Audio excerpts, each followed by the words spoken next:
Yeah. Excellent. So we are presenting on climate change impacts of the Gulf Coast region, particularly Louisiana and Florida. These two states are at particular risk for sea level rise, which is an impact of climate change. Here are some photos of Katrina in 2005, which are a good representation of what could be permanent impacts of sea level rise across the Gulf Coast region. So these are very realistic depictions of a scary future that could result from this sea level rise. People are going to die from these floods. This could happen, and it will be permanent. If water floods these lands, these parts of the United States will be submerged in water. You will not be able to drive your cars. Your house will be submerged in waters. And aside from that, these are perfect breeding grounds for diseases and could cause more deaths. So sea level has been rising since the mid-19th century. Just over the 20th century, sea level has risen 15 to 20 centimeters. However, this isn't really the area of concern. While this is over the course of a century, it's not really a lot, but we're really concerned with the rate at which this is increasing. In just the first early part of the 21st century, it has the rate at which has increased up to about double the amount of previously, so about 3.1 millimeters per year as opposed to 1.5 millimeters. With these projections, estimates of around a 6.5 feet rise by 2100 is expected. And some dire estimates predict a rise of even 23 feet. So putting this in context, 6.5 feet is well over the average height of a male, which is 5'10", and 23 feet, that's nearly a 3-story building. So both of these are serious, and we should really be alarmed by this. If you're still not convinced, just 1 meter rise in sea level results in a drastic loss of land. This is half as much as what is expected in 2100. And as you can see, in Louisiana especially, New Orleans is completely wiped out. You can see more and more, with 6 meters, Florida is just closing up. We're really burying that, but these are still just rough estimates. It could be even greater. So 3 major factors contribute to sea level rise. Thermal expansion is the increase of the ocean volume due to the molecules raising in energy from being heated up. They take up more space because of the energy contributes to vibrations and movement. So as you can see over there, if those are the molecules, the water molecules, they take up much more volume when they are at higher energy from being heated up. So this is thermal expansion is thought to have contributed to 2.5 centimeters of sea level in the second half of the 20th century. This rate has increased to approximately 3 times this amount during the early 21st century. And IPCC has estimated that this thermal expansion to contribute to a 17 to 28 centimeter increase over the 21st century. These estimates are actually really low with projections from linear extrapolation of the data with the rate of increase from the early 21st century. So it's an even larger issue than IPCC represents it as. So contributors to sea level rise, a misconception is that glaciers and polar ice caps melting is attributed to, contributes to the rise in sea level. But the polar ice caps and the glaciers, when they're solid, they already displace the water. That isn't the problem that we're facing. The problem that we're facing is when the ice melts on the land and runs into the ocean. That actually causes the sea level to rise. Along with that, with sea level rising, it reduces surface reflectivity and it absorbs the solar radiation, so that will also create a positive feedback loop to causing more glaciers on land to melt and feed into the water, into the oceans, as depicted in this photo. Already on in the area that we are concerned about, we face a large number of climate events, and with the sea level rise, this can cost us more money as more climate disasters are occurring. The United States is not equipped for rising sea levels because we don't plan long term for these events compared to the Dutch. They plan for floods, the worst floods that would happen 1 out of every 10,000s of years, but we only plan for the worst out of every 200 years. We don't think long term, and we rely on solid barriers instead of absorbing floodwaters, and we don't upgrade our materials, which is why we have to plan to prevent it now rather than trying to fix a problem when it occurs. There are many models that already predict big cities to be affected, such as New Orleans, Tampa, Miami, and all along the coast of the United States. But if you're not convinced by that, I have a case study to convince you. The Mississippi River flood of 1993 lasted 81 days approximately, and in some areas they were affected for 100 to 200 days. That's about 3 months or up to even 6 months in some area that they had lasting effects of this flood.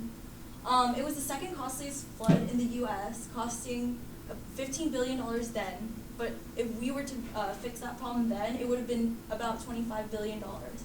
50 people died and 100,000 homes were destroyed, destroying about 15 million acres.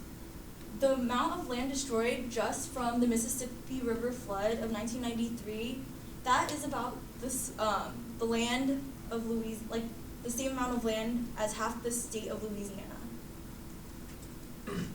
So we're going a little bit more into the economic impacts of such a flooding event. Looking at the state of Louisiana, specifically New Orleans, Louisiana has about 3 million people, half of them reside in New Orleans. The GDP per capita in Louisiana was about $34,000 in 2014. A lot of that comes from the Port of Louisiana, which is actually the largest tonnage port in the Western Hemisphere. Supports about 400,000 jobs in the state, and assets are still growing. So people are still investing in the sport. It's still a vital part of the economic life of the state and therefore the country, because it takes in a ton of our country's resources.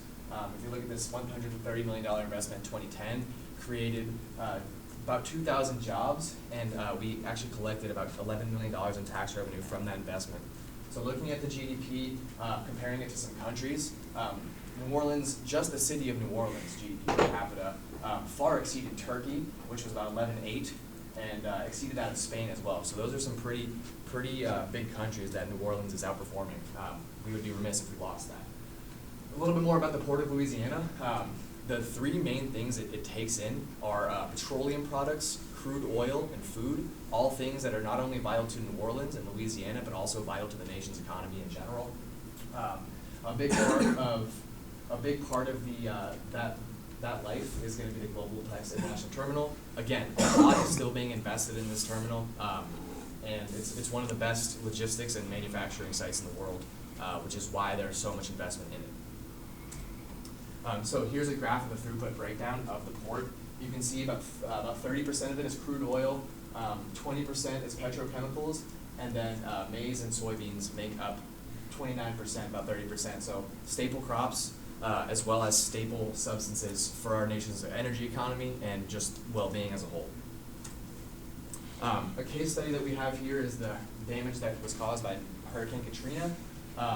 As you can see, 47% of the nation's oil refining capacity is in that area.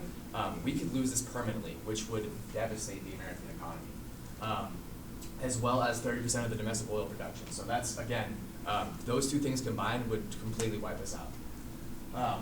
Oil production would, if we lost this, energy prices would soar. The permanent loss of this would cause exponentially worse effects. And if you can look at that bottom point there, about 200,000 jobs were lost during the Hurricane Katrina aftermath. Again, if this were permanent, the damage would be far, far greater.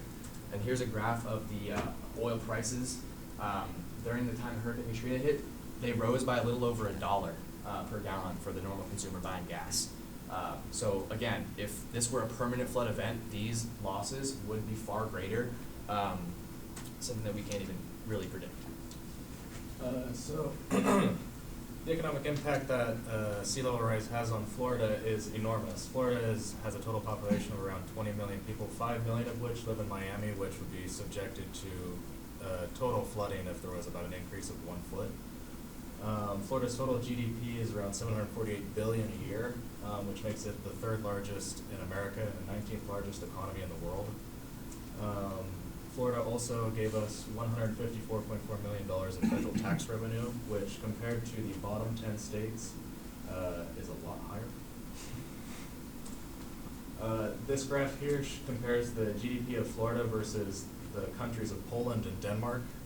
Florida's GDP is about 200 billion more than Poland and is about 400 billion more than Denmark. The economic impact of Florida would be huge. Florida is not only home to tons of jobs, but also home to a lot of foreign investment. Most companies that are based in South America are headquartered in Florida, as well as Florida is home to 5 Fortune 500 companies. Here are just some quotes about Florida's international impact.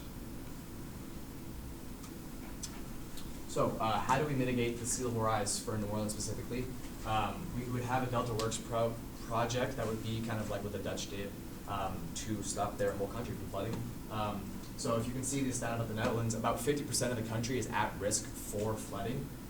So what they did was they reacted, unfortunately, to a flood in 1953 that killed around 2,000 people, and it was only an 18-foot storm surge.